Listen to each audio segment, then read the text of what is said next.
अस्सलामुअलैकुम। आप देख रहे हैं नजम सेठी शो। मैं हूं सैयदा आयशा नाज। मेरे साथ मौजूद है नजम सेठी साहब। अस्सलाम वालेकुम। पिछले हफ्ते जिन चीज़ों में अभाम था, अब वो अभाम नहीं रहा। दो बड़े जवाब सवालों के मिल गए। एक तो ये कि इमरान खान साहब ने लॉन्ग मार्च की तारीख दे दी, 25 मई को उन्होंने ऐलान कर दिया। डी चौक का नहीं कहा उन्होंने, उसके अलावा एक और जगह का ऐलान किया। दूसरी बात कि इत्तेहादियों ने डट के हुकूमत करने का फ़ैसला कर लिया है और कहा है कि हम अपनी मुद्दत पूरी करेंगे। रावलपिंडी, इस्लामाबाद में, लाहौर में, पंजाब में मुख्तलिफ जगहों पर गरज चमक, आंधी और बारिश के बाद इस तरह के कुछ फ़ैसले हुए हैं। लेकिन इसके दरमियान में क्या क्या होता रहा, ये आज हम आपसे जानेंगे। सेठी साहब, आपने प्रेडिक्शन की थी कि ये हुकूमत तो जा रही है, तो ये अचानक 2 दिन में क्या माजरा हो गया? बिल्कुल सही कह रहे हैं आप। आपको याद होगा कि मैंने कहा था कि ये हुकूमत नहीं रहेगी, ये जा रही है। उस वक़्त इशू ये था कि ये हुकूमत का फ़ैसला था कि हमने ये मुश्किल इक़दामात जो हैं जिनका बड़ा बुरा असर पड़ेगा आवाम के ऊपर, वो नहीं करना, क्योंकि उसके बाद अगर हम चले जाते हैं ये करके या ये करते हैं और उसके बाद हमारी छुट्टी करा दी जाती है तो हम इलेक्शन हार जाएंगे। और उस वक़्त मेरा ये मौक़िफ़ था कि इस्टेब्लिशमेंट की तरफ से ये सोच है वहाँ कि ये मुश्किल इक़दामात ये करें। उसके बाद इमरान खान का बड़ा सख्त प्रेशर है, इसलिए हमने वो एक इलेक्शन की तरफ जाना है। अच्छा। और ये फ़ैसला हो चुका था कि इलेक्शन की तरफ जाना है। तो अगर ये ऐसी सूरत हाल है तो ये बेवकूफ़ तो नहीं थे। इनके अंदर कुछ लोग थे कि हम संभाल लेंगे, कुछ लोग थे इंक्लूडिंग मियां नवाज शरीफ जो कहते थे कि नहीं, ये बेवकूफ़ी है, हम नहीं खड़े हो सकेंगे, मुश्किल फ़ैसले क्यों हम करें। इमरान खान ने ये गन छोड़ दिया, हम क्यों इस गन को साफ़ करें या फिर और साफ़ करके फेंकें आवाम के ऊपर। तो ऐसे नहीं हो सकता। बेहतर ये है कि हम बाहर आ जाते हैं और फिर उसके बाद इलेक्शन करवा लें, ठीक है फिर। और हैरानगी इस बात की थी कि इमरान खान कह रहा था इलेक्शन करवाएं और ये लोग भी कह रहे थे इलेक्शन करवाएं। सबके अपने अपने मकासद थे। मगर जो उस वक़्त नवाज शरीफ साहब की जो राय थी वो यही थी कि हम अब गवर्नमेंट में नहीं रहेंगे। अगर इलेक्शन आपने करानी है तो फिर ये मुश्किल इक़दामात जो हैं ये आप केयर टेकर से करवा लें, हम नहीं करेंगे। अच्छा। और अगर आपने इलेक्शन नहीं करानी है और 1.5 साल हमें वक्त देना है तो फिर हम कर देते हैं सारा कुछ।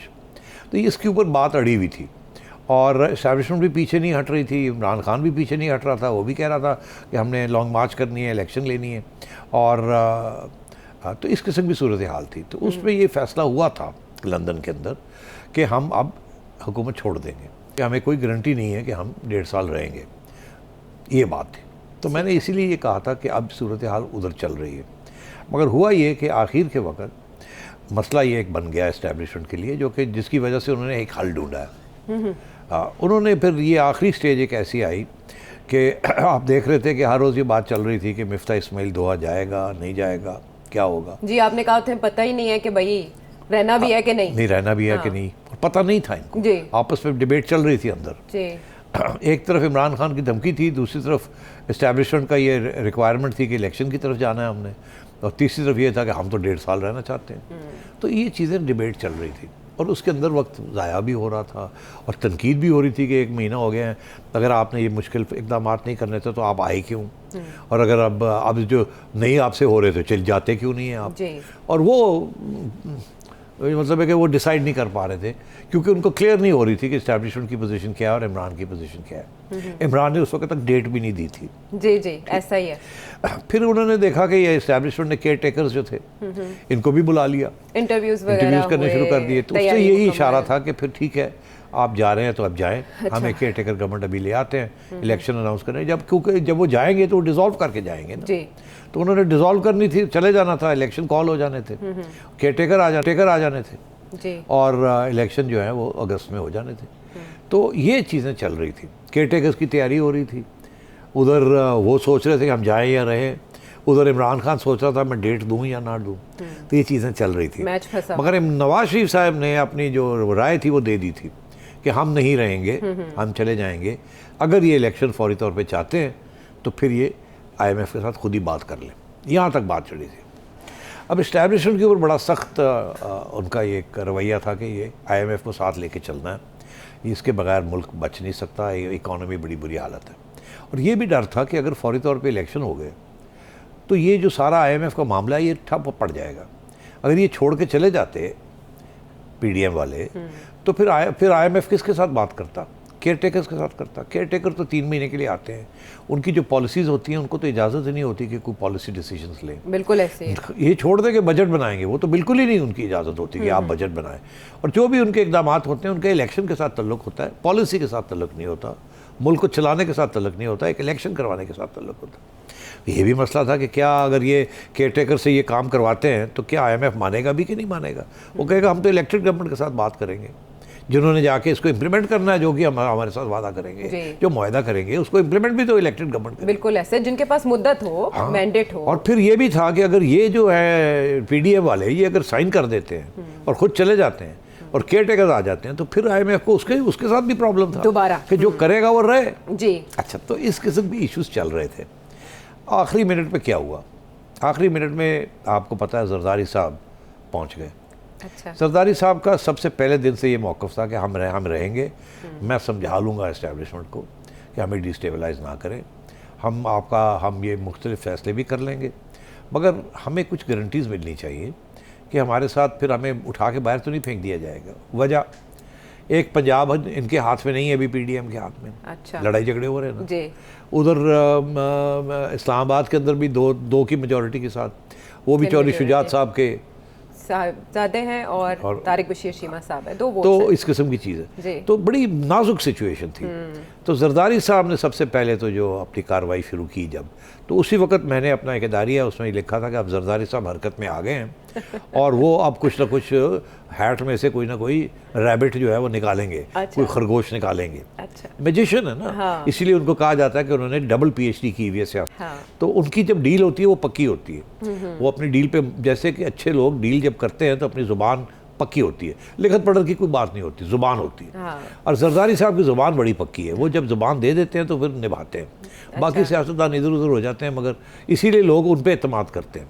अब पहले भी जो डील थी वो जरदारी साहब ने चौधरी परवेज़ इलाही को साथ लेके आए थे, आपको याद होगा, MQM को साथ लेके आए थे। ये सारा जरदारी साहब ने बांधा एक डोरी में, जरदारी साहब ने था। आखिरी वक्त पे गड़बड़ हो गई। अच्छा। कि चौधरी परवेज़ इलाही साहब, हाँ जी, वो स्किप कर गए। तो उसके साथ फिर मसले बन गए। अच्छा। तो अब सूरत हाल ये है कि जब जरदारी साहब ने कूदे और सबसे पहले वो चौधरी शुजात के पास गए, तो उससे मुझे लगता था कि ये फिर कुछ ना कुछ मुकमुका करने गए हैं वहाँ। और क्योंकि चौधरी शुजात के और परवेज़ इलाही के तल्लुकात इस्टेब्लिशमेंट के साथ बड़े बराह रास्त हैं जी, तो अगर उनको किसी तरीके के साथ न्यूट्रलाइज कर दिया जाए चौधरी साहब को और चौधरी हजरात को जी। और उनको फिर वापस घेरे में दायरे में लाया जाए, क्योंकि परवेज़ इलाही साहब की भी तो हालत ख़राब हुई है ना, वो भी ना इधर के रहे ना उधर के रहे, वो भी कमज़ोर हो गए हैं। मगर वो कमज़ोर हुए तो हमजा तो स्ट्रॉन्ग नहीं हुआ ना जी। इसी तरीके के साथ MQM ने पहले एक बयान दिया कि इलेक्शन होने चाहिए फ़ौरन, बाद में उन्होंने बयान दिया कि नहीं हम कोशिश करेंगे कि पूरा ये 1.5 साल काटे, तो वो भी डामक डोल हो रहे थे। इससे मुझे ये समझ आई कि अब ये कुछ तब्दील होने जा रहा है। अच्छा। तो अब ये बात चल रही थी तो आपने देखा कि इमरान खान साहब ने अनाउंस कर दिया कि जी मैं लॉन्ग मार्च 25 को करूँगा। अभी ये इतवार का दिन है और मतलब 21 तारीख है जी, या 22 तारीख है, 21 तारीख है और वो 21 तारीख को 22 को उन्होंने ऐलान करते हैं कि जी मैं 25 को, यानी थोड़े 3 दिन के बाद। हाँ। हालांकि क्या ज़रूरत थी इस वक्त ऐलान करने की? अभी अगर इमरान खान देख नहीं रहे थे कि हुकूमत डामक डोल है, आ रही है जा रही है, वो अभी सोचों में पड़े हुए थे कि जाएं या आएँ। ये नहीं इमरान खान ने सोचा कि जब मैं ये बयान दूंगा तो उसके 2 नताइज हो सकते हैं, एक तो ये कि डर के मारे ये भाग जाएँ, दूसरा ये डट जाएँ। अब देखिए ना, सियासत में अगर जो डर के भागता है वो फिर उड़ जाता है ना, जो डर गया वो मर गया। तो जिसने भी इमरान खान को ये मशवरा दिया कि आप डेट अनाउंस कर दें और जल्दी करें, उसके साथ ये उसका असर क्या हुआ कि जरदारी साहब कामयाब हो गए। जरदारी साहब ने जाके नवाज शरीफ साहब को कहा और अपने दोस्तों को कहा कि अब आप कहाँ जा सकते हैं, अब अगर हम छोड़ के जाएंगे तो ये तो शिकस्त है हमारी। तो आवाम कहेगी दौड़ गए के आगे सरेंडर कर दिया। इमरान खान साहब इलेक्शन से पहले जीत गए। तो ये जब हुई बात तो सोचों में पड़ गए कि अब क्या करें। अच्छा। तो अब तो अगर इसको कन्फ्रंट करना है, हमने इसको टक्कर लेनी है, तो फिर रहना पड़ेगा। तो ये जो इकोनॉमिक क्राइसिस है इसको भी फिर निपटना पड़ेगा। ये तो छोड़ा नहीं जा सकता, हमारे तो गले पड़ जाएगी। लोग कहेंगे लो जी ये भी मसला नहीं हल कर रहे और ख़ुद भी बैठ गए। पहले लोग कह रहे हैं कि अगर आपने ये करना नहीं था तो आप आए क्यों।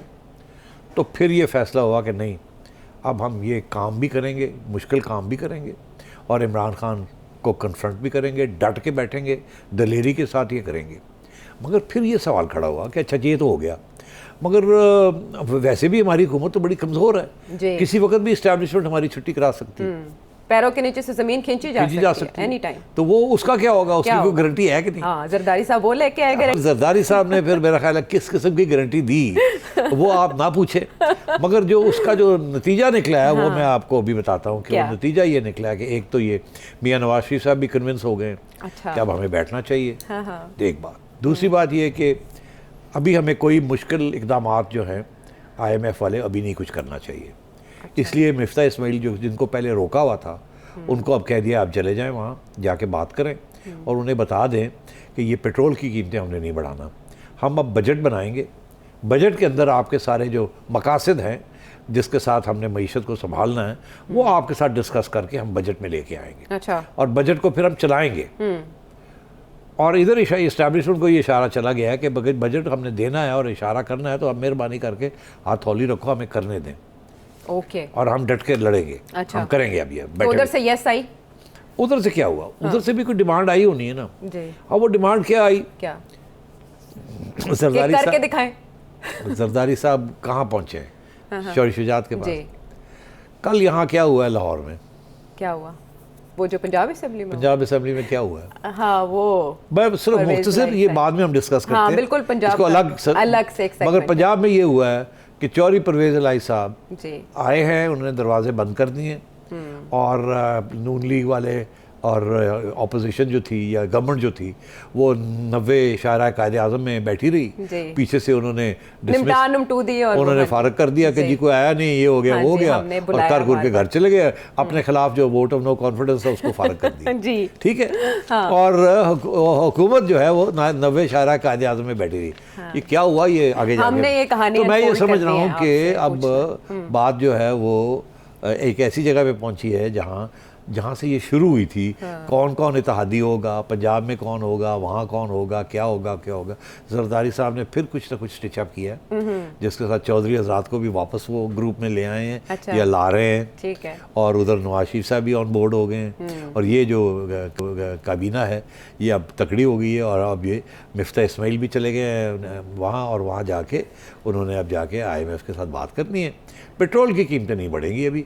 अच्छा। वो देखा जाएगा, बाकी चीज़ें कहाँ हस्बे मामूल अब बजट की तैयारियां होंगी। 10 दिन के 15 दिन के बाद बजट आएगा। ठीक है। देखे ना जून के पहले हफ्ते में बजट आ जाता है, वो डिस्कशन होती है, फिर 30 जून तक वो सारा रैप अप हो जाता है। 1 जुलाई के बाद वो बजट इम्प्लीमेंटेशन शुरू हो जाती है। सिफारिशात भी तैयार तो अब मेरा ख्याल है वो जाएंगे वहाँ, कोई ज़्यादा वहाँ सिग्नेचर कोई नहीं होगा, वहाँ इत्तफाक हो जाएगा किसी चीज़ के ऊपर जो कि IMF अपने वाशिंगटन ले जाएगी, वहाँ से फिर वो रिलीज़ करेगी कि जी ये हमने फैसला किया है और पाकिस्तान की हुकूमत इसके ऊपर साइन करे और ये गवर्नमेंट जो है ये जाके फिर साइन कर देगी और ये गवर्नमेंट जो है ये फिर इसको आगे लेके ये ऐसे दिखाई दे रहा है तज्जिए से कि जैसे जरदारी साहब ने सबको एक पेज पे ले आए हैं। आप सबको एक पेज पे ले आए हैं। जो केयर टेकर्स थे वो एक धमकी थी। अच्छा।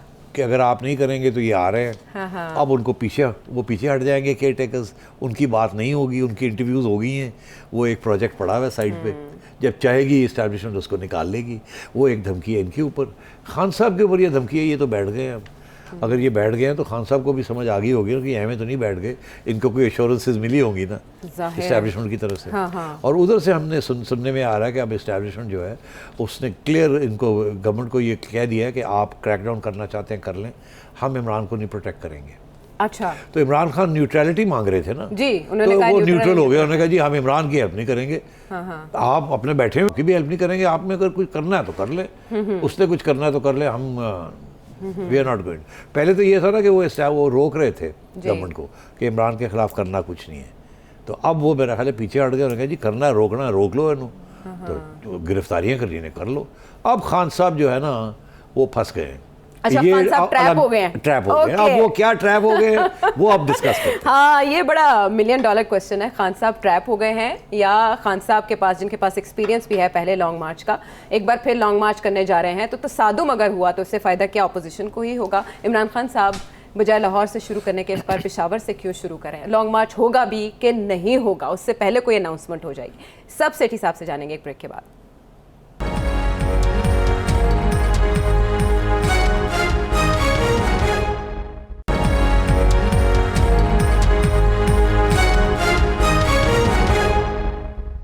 Welcome back to the show.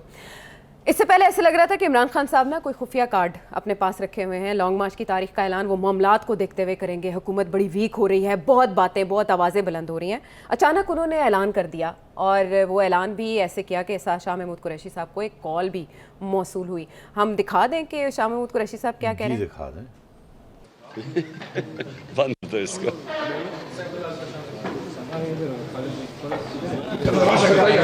अर्ज ये है जो आपका जो है ना वो सारा पे पेश कर दिया सामने भी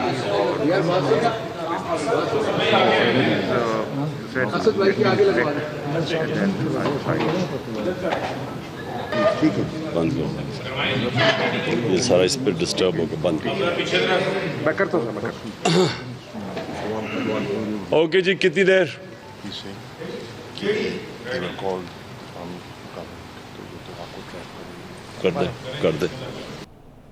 कर दें अगर ट्रैप करना है। अच्छा, ये लॉन्ग मार्च के ऐलान से पहले की कॉल है और जिस वक्त वो कॉल सुन रहे हैं खान साहब की बॉडी लैंग्वेज बहुत बेचैन है। ऑब्जर्व करने वाले ऑब्जर्व कर सकते हैं।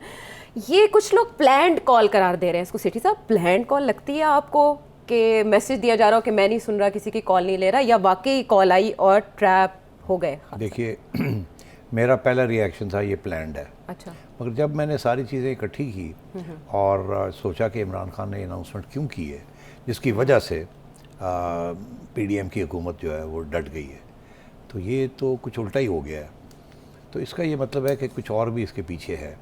फिर जब मैंने गौर किया, ये ट्रैप का लफ्ज़ आया, तो मैंने कहा ये तो बिल्कुल, मेरा भी पहला रिएक्शन यही था कि ये इमरान करने क्या जा रहा है इस वक्त, ये तो काउंटर प्रोडक्टिव हो जाएगा। तो मेरा ख्याल है ये कॉल आई है और ये जेन्युइन है। ये कॉल आई है शाह महमूद कुरैशी को किसी ऐसे शख्स से जो कि या तो इस्टेब्लिशमेंट के अंदर इनसाइडर है या इनका कोई सियासी कांटेक्ट है विद द इस्टेब्लिशमेंट, जो कि पैगाम लाता रहा है और स्ट्रेटजी इनके साथ मिलकर बनाता रहा है। इसलिए शाह महमूद कुरैशी ने कॉल ले ली। अगर इस शख्स की अहमियत ना होती तो वो कभी भी कॉल ना लेते। कॉल इसलिए ली क्योंकि ये शख्स एक किस्म का हैंडलर है इनका फ्रॉम द इस्टेब्लिशमेंट साइड। अच्छा। या कोई ऐसा शख्स है जो कि इनके राब्ते करता है इस्टेब्लिशमेंट के साथ, और या इस्टेब्लिशमेंट के अंदर कोई लोग हैं उनके साथ, या एक्स हैं या करंट हैं या इधर हैं या उधर, कोई भी है जिसकी बात ये पहले सुनते रहे हैं। ठीक है। अच्छा, तो जब ये आई कॉल तो शाह महमूद ने देखा कि अब इसको मैं ना तो नहीं कर सकता, ये कॉल इंपॉर्टेंट बंदे की है, पता नहीं क्या कहना चाह रहा है, तो उसने कॉल ली। हालांकि खान साहब मना कर रहे हैं। हालांकि अच्छा, उसने जब खान साहब को नहीं पता था किसकी कॉल है, उसने कहना बंद करो, let's get on with it. तो जब उसने बताया कि जी ये है, तो खान साहब ने देखा, उन्होंने कहा फिर भी कहा बंद करो। तो इसका ये मतलब है खान साहब ने ये फैसला कर लिया था कि मैंने ये अनाउंसमेंट करनी है। अच्छा, क्योंकि ज़ाहिर है ये इसके पीछे भी कुछ सोच होगी ना। जब ये फ़ैसला हुआ, आखिरी वक्त पे कॉल आती है जो कहती है कि ये फ़ैसला गलत है जो आप करने जा रहे हैं, अनाउंसमेंट ये ना करें, वो आपको ट्रैप कर देंगे, ये ट्रैप है आपके लिए। खान साहब ने समझ नहीं आई उनको, और शाह महमूद को भी समझ नहीं आई क्या ट्रैप है, क्या ट्रैप है, हमें तो क्लियरेंस मिली हुई है इस चीज़ की, ये क्या हो गई। इन्होंने अनाउंस कर दिया। अब उसका जो नतीजा यही निकला है कि खान साहब गए फंस। अब ये लॉन्ग पड़ेगी, मगर उधर वो हुकूमत जो जाने के लिए तैयार थी अब वो डट गई है। और वो ऐसे डट गई है कि उनको कुछ एश्योरेंसेस मिल गए होंगे कि अब आपको कोई नहीं हिला सकेगा, आप फिक्र ना करें इस लॉन्ग मार्च का। अच्छा, तो खान साहब को जो वादा किया हुआ है एस्टेब्लिशमेंट ने, वो ये दिया हुआ है कि हम आपको इलेक्शन देंगे, यही दिया हुआ। ये नहीं कहा कि कब देंगे, लेकिन इलेक्शन देंगे। उन्होंने कहा दिया, हम आपको इलेक्शन दे रहे हैं। ठीक है, अभी दे रहे हैं आपको इलेक्शन। हाँ, ये जा रहे हैं, इनको ये नहीं रहना चाहते, आपको इलेक्शन दे रहे हैं। अपनी कंस्टिट्यूंसी जो खान साहब की है फौज के अंदर, उनको भी तो तसल्ली देनी थी ना। वो उनका तो ये मौक़िफ़ था कि आपने खान को निकाल दिया, ठीक है, वो उससे बड़ी गड़बड़ की, बड़ी ज़्यादतियाँ की, हमारे साथ भी की, अवाम के साथ भी की, मईशत के साथ भी की, मगर आपने ये क्या किया, उनको निकाल के इनको ले आए आप। तो ये इनको ले आए आप, इनको तो हम नहीं तस्लीम करते। ये आपने क्या किया, चोरों को बैठा दिया आपने ला के। तो अब प्रेशर था एस्टैब्लिशमेंट के जो रूलिंग एलीट है उसके ऊपर कि भाई उसको निकाला तो वो तो चलो अब हो गया जो हो गया, इनको क्यों लाए, कम से कम उसको एक चांस फिर दे दे ताकि ये ना हावी हो जाए। तो ये इसको एडजस्ट करने के लिए उन्होंने खान साहब को वादा किया कि हम आपको इलेक्शन देंगे, आप मांग रहे हैं हम आपको देंगे। इधर ये इलेक्शन नहीं मांग रहे थे, ये कह रहे थे कि हम 1.5 साल रहना चाहते हैं।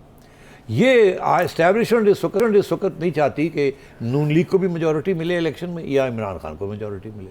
वो तो यही चाहते हैं कि कोalition गवर्नमेंट बने जिसको हम कंट्रोल कर सकते हैं बाद में। यही एजेंडा है, यही प्रोजेक्ट है कि किसी एक शख्स को इतनी मेजॉरिटी नहीं देनी। हमने देख लिया नवाज शरीफ को जब मिली तो उसने आंखें निकालनी शुरू कर दी, खान तो उससे आगे बढ़ गया, इसके बाद तो मेजॉरिटी भी नहीं थी, तो ये तो देखे कहाँ तक ले चला गया, हमारे साथ किया क्या इसने। तो इसलिए अब उन्होंने सोचा कि और कोई और प्रोजेक्ट बनाया जाए, कोई ब्लूप्रिंट बनाया जाए। इलेक्शन अनफॉर्चुनेटली देनी पड़ती है, अब वो किस स्टेज पे देनी है वो इनके हाथ में। तो इन्होंने मेरा ख्याल है खान को ये कहा कि आपको इलेक्शन मिल जाएगी, आप फिक्र ना करें, और उसके लिए इन्होंने कहा था आप एजिटेट करें, लॉन्ग मार्च वार्च खान कर रहा था, पर खान हाथ से निकल गया, फिर डायरेक्ट अटैक करनी शुरू कर दी, तो वो भी एक्सेप्टेबल नहीं है। या खान साहब अब लॉन्ग मार्च करेंगे, इसका कुछ नहीं निकलना। अच्छा, लॉन्ग मार्च होगा, लेकिन ये करें या ना करें, अगर अच्छा। ये पीछे हटते हैं तो ये उड़ जाएंगे, ये अब करेंगे और वो नाकाम होगा, मगर ये आके बैठ जाएंगे वहाँ, ये आएंगे, इनका कोई ख़ास नहीं होना कुछ भी, इनके लिए कोई ख़ास रुकावट भी नहीं क्रिएट की जाएगी। अच्छा, और ये आएंगे, ये आके बैठ जाए, अगर तो कैंसिल करते हैं तो ये भी इनके लिए भी प्रॉब्लम बन जाएगा, जैसे कि वो अब छोड़ते तो उनके लिए प्रॉब्लम बन जाता है इसकी धमकी में। अब उनकी धमकी है ना, वो अब कह रहे हैं ना कि हम ये कर देंगे, हम उड़ा के रख देंगे, हम रोक देंगे, हम ये कर देंगे और जेलों में डाल देंगे, अरेस्ट कर लेंगे, यही वहाँ से खबरें आ रही हैं ना, वो तकड़े हो गए हैं आज। और तो अब खान साहब पीछे नहीं हट सकते, तो खान साहब जाएंगे, डी चौक नहीं और कोई जगह है वहाँ जाके बैठ जाएंगे, श्रीनगर हाईवे वहाँ तक जाएंगे, ताकि ये तो पता चले कि हम थोड़े से कामयाब हो गए हैं, पहुँच गए हैं। मगर वहाँ से ये डिमांड करेंगे कि आप जाएँ, और ये कहेंगे जब तक तुम जाते नहीं हम बैठे जी। तो खान साहब बैठे रहेंगे वहाँ। एक दफ़ा फिर वही शुरू होगा, वो जो पहले वाली बात थी, खान साहब उठेंगे नहीं जब तक इलेक्शन नहीं मिलेगी, अगर उठते हैं उससे पहले तो फिर एक कड़वा घूट करना पड़ेगा, फिर इनके लिए बड़ा मसला बन जाएगा। तो मेरा ये ख्याल है कि ये जाएंगे, ये बैठेंगे एक आध दिन, उसके बाद इनकी लोग चलने जाने शुरू हो जाएंगे, ये थोड़ा सा वहाँ बैठ जाएंगे और ये आए जाए, वो मतलब वही उसी किस्म की सिचुएशन होगी।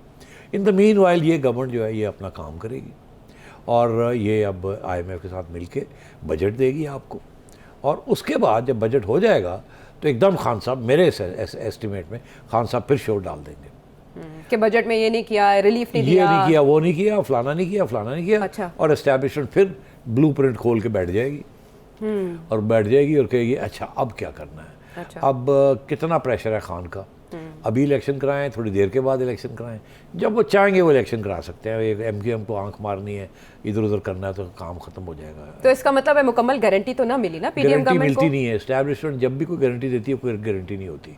अच्छा, तो 25 को ये चलेंगे, 25 को ही IMF के साथ मुआहदे को वो फाइनल होना वहाँ है। थोड़ी सी बात होगी। अच्छा। उसके बाद कोई साइन नहीं करेगा मिफ्ता वहाँ से आएगा और कहेगा मैंने पेट्रोल कीमतें बचा ली हैं, मैंने नहीं किया। IMF चली जाएगी, उसके बाद IMF वाशिंगटन में जाके एक अपने अंदर वो सारी डिस्कशन करेंगी, फिर एक पेपर बनेगा, फिर उनकी एक रिलीज़ होगी, वो फिर गवर्नमेंट जो है उसके ऊपर आखिरी वक्त पे थोड़ी बहुत लेन देन करके वो साइन हो जाएगा। फिर बजट आएगा, बजट के अंदर वही चीज़ें होंगी जो IMF के साथ इत्तेफाक की है। ये कीमतें जो हैं ये थोड़ी थोड़ी करके आगे कर लेंगे, कुछ और भी इकदाम करेंगे पैसे इकट्ठे करने के लिए, अच्छा। एंड सो ऑन, और ये चलाएंगे अब इसको। ठीक है। अगर इमरान खान साहब का बहुत सख्त प्रेशर बन गया तो इस्टेब्लिशमेंट जो है इनको कह के एक इलेक्शन करवा लेगी। अगर खान साहब अपना प्रेशर ना कर सके तो इस्टेब्लिशमेंट इनको चलाएगी। और मैं एक बात कह दूं आपको कि ये सारा चीज़ जो पंजाब में हुई है उसको डिस्कस कर लेते हैं। अच्छा। उससे आपको पता लगेगा कि आगे अब किस तरफ जा रही बात। 2 मिनट्स में हम ये निपटा लेते हैं कि IMF के साथ तो जो मुज़ाकरात होने हैं उस दौरान भी इस गवर्नमेंट पे प्रेशर ही रहेगा। गवर्नमेंट बजट तक, बजट के बाद भी अंडर प्रेशर ही रहेगी, अंडर प्रेशर ही काम करेगी। इमरान खान साहब का प्रेशर इस्टेब्लिशमेंट का या इकॉनमी का, 3 तरफा मुसीबतें हैं इस हुकूमत के लिए। लेकिन स्टेट बैंक ऑफ पाकिस्तान की जानिब से इंटरेस्ट रेट बढ़ाना और फिर ये कहना कि इस साल महंगाई बढ़ेगी, इजाफा होगा 2024 तक, तो कम अज़ कम महंगाई में इजाफे की ही प्रेडिक्शन है सिटी साहब। इससे गवर्नमेंट कैसे निपटेगी और ये इजाफा क्या जाहिर करता है? देखिए, ये तो अब इकोनॉमिस्ट का सवाल है, जो बजट आएगा उसके आपको पता चलेगा। हाँ। मिफ्ता इस्माइल ने एक बात बड़ी इंपॉर्टेंट कह दी है, उसको आप भूलिएगा मत।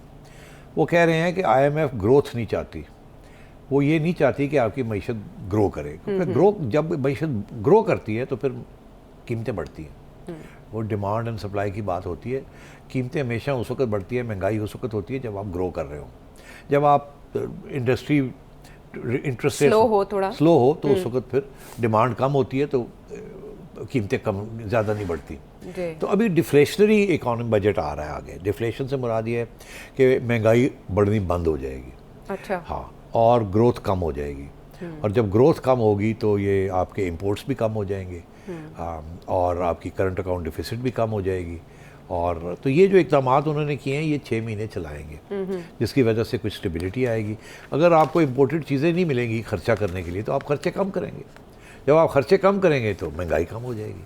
एंड अब डॉलर भी मेरा ख्याल है इस वक्त 200 पे पहुंचा हुआ है जी, 201। मेरा ख्याल है कि ये कल जब ये आज अनाउंस हो गया है सारा कुछ, तो मेरा ख्याल है स्टॉक मार्केट पहले गिरी हुई थी, जब ये पता चला कि अब इलेक्शन की तरफ नहीं जा रहे तो अब स्टॉक मार्केट भी उठेगी आहिस्ता से। लेकिन इमरान खान साहब का धरने का ऐलान, IMF भी इसको अब देखेगा। वो सब देख रहे हैं। हाँ। तो इसलिए मैं ये समझता हूँ कि जब इलेक्शन की बात आती थी तो स्टॉक मार्केट गिरती थी, जी। तो उन्होंने फिक्र था कि ये इलेक्शन के साथ तो मसला हल नहीं होगा, तो ये इसके साथ तो और प्रॉब्लम्स बनेंगे, ये 4 महीने फिर इंस्टेबिलिटी रहेगी।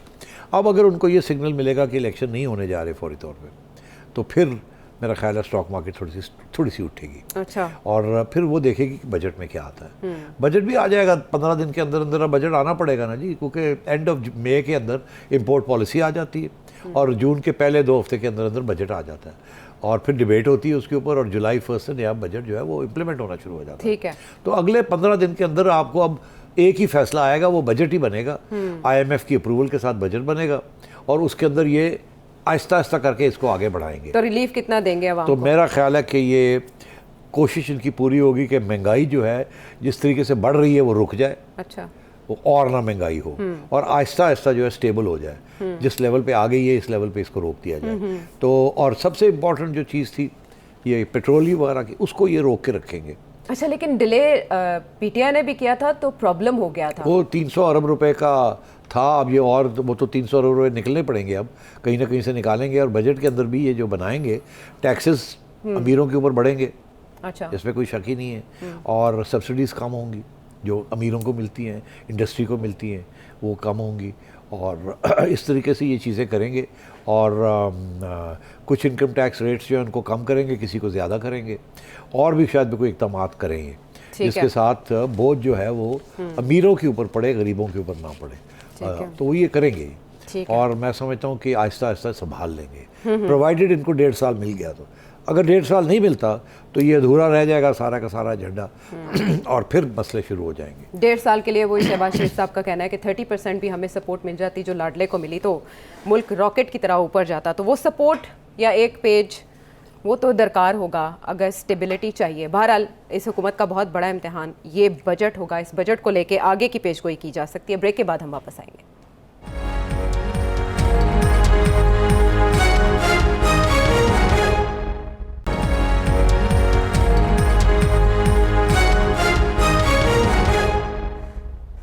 Welcome back to the show. Punjab में परवेज़ इलाही साहब ही बोल रहे हैं और परवेज़ इलाही साहब की पॉलिसी अभी तक कामयाब है। नून लीग के साथ हुआ क्या? परवेज़ इलाही साहब कह रहे हैं कि पुलिस और ब्यूरोक्रेसी अपनी सम दुरुस्त कर ले, वक्त बदल चुका है। रिवर्स गियर लग गया क्या? बड़ी इंटरेस्टिंग डेवलपमेंट हुई है। हाँ। इस वक्त परवेज़ इलाही साहब मेरा ख्याल है शौरी शुजात के साथ कुछ मशावरत हुई है। ज़रदारी साहब ने चौधरी साहब से मशावरत की, चौधरी साहब ने परवेज़ इलाही से मशावरत की और मेरा ख्याल है फिर इस्टेब्लिशमेंट के साथ भी मशावरत हुई होगी। उसका नतीजा क्या है? उसका नतीजा ये है कि एक फ़ैसला हो गया जो अभी तक आपको नज़र नहीं आ रहा, मगर मैं आज आपको दे रहा हूँ। ये फ़ैसला ये हो गया कि परवेज़ इलाही साहब स्पीकर रहेंगे। वज़ीर आला नहीं बनेंगे, स्पीकर रहेंगे। अच्छा, वज़ीर आला तो बन गए ना, हमजा तो बन गया। हाँ, लेकिन वो मान नहीं ना रहे। अब वो मान जाएंगे और वो दूसरी साइड मान जाएगी कि ये स्पीकर है।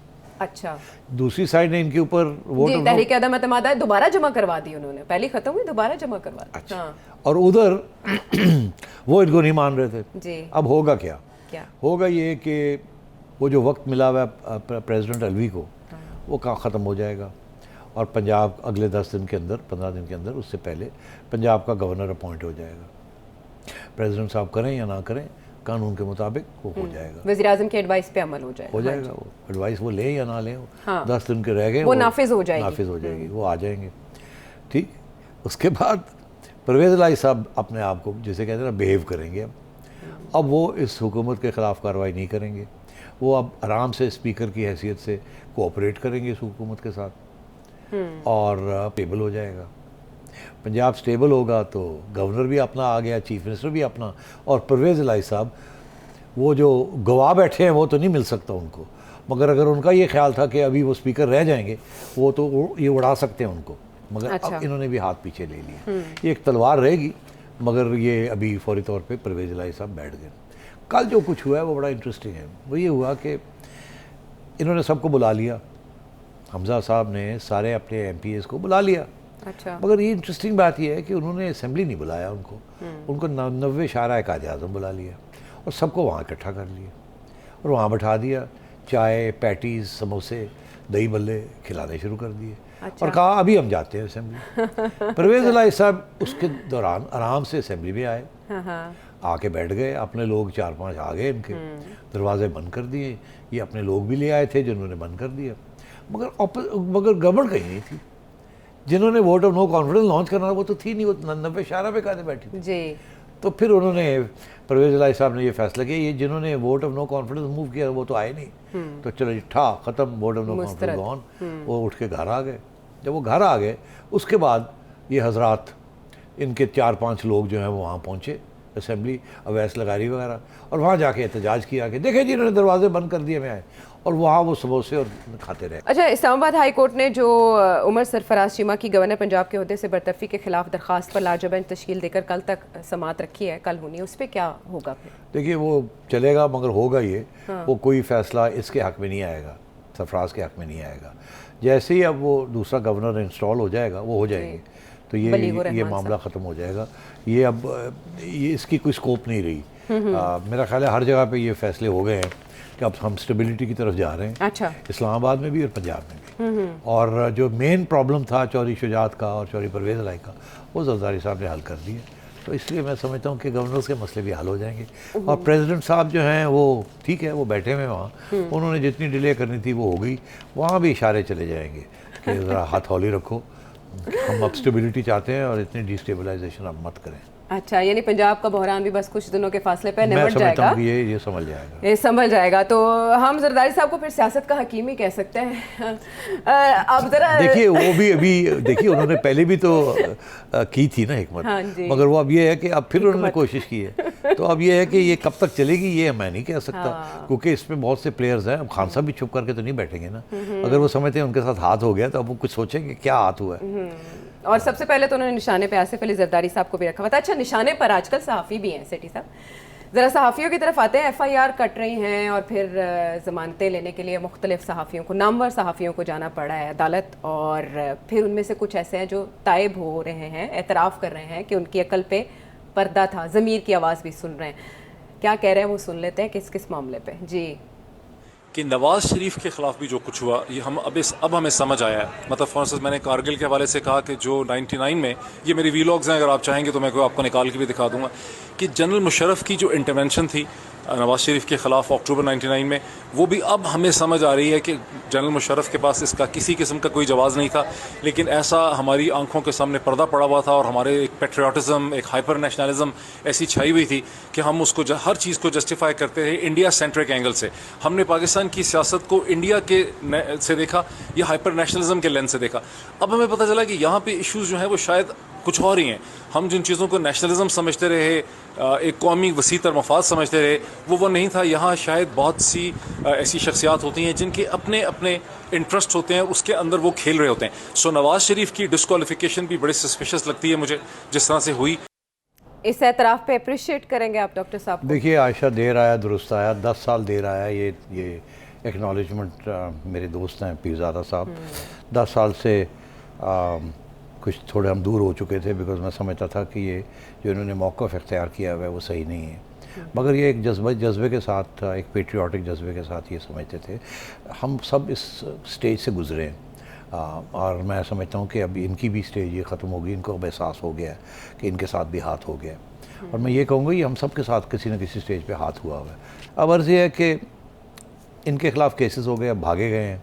ये वो लोग हैं जो कि इस्टेब्लिशमेंट के चहेते हैं और इस्टेब्लिशमेंट ने इनके ऊपर केस कर दिए हैं। ये गवर्नमेंट ने नहीं किए हैं, ये इस्टेब्लिशमेंट के लोग हैं, प्राइवेट इंडिविजुअल्स हैं जिन्होंने ये सारे पाकिस्तान के अंदर इनके ऊपर केसेस कर दिए। ये 8-10 लोग हैं जो कि इनके लोग थे जी।